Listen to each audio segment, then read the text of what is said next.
د یو ښایسته کلي کیسه ده چې پکې په سلګونو مرغان اوسېدل.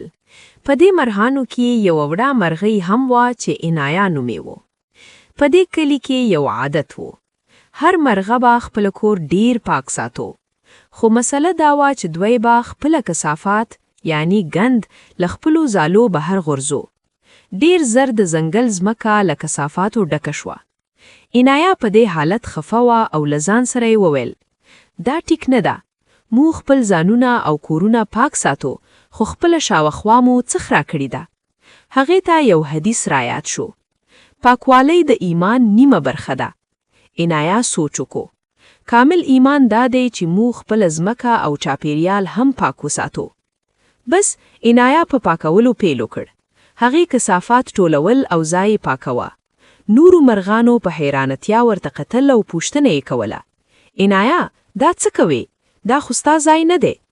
خو عنایا ورته په مسکا وویل دا زموږ د ټولو کور دی. هغې هره ورځ یوازې کار کول او کوشش یې کوله چې خپله برخه خدمت وکړي. وروسته نورو مرغانو ولیدل چې چیرته عنایا صفایي کړي هلته ګلان راختلی دي او هر څه خپلې شوي دي. هغوی په خپله غلطي پوه شول. یو په بل پسې ټولو مرغانو له خپلو ځالو راوتل او له عنایا سره یې مرسته وکړه.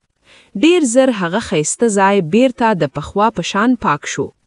عنایا ډیره خوشحاله وه ځکه چې اوس د هغوی ژوند او چاپیریال دواړه د اسلام د لارښوونو سره سم پاک وو. خوازو ماشومانو د داسې نورو خوازو کیسو لپاره نایل کیوي سبسکرایب کړئ.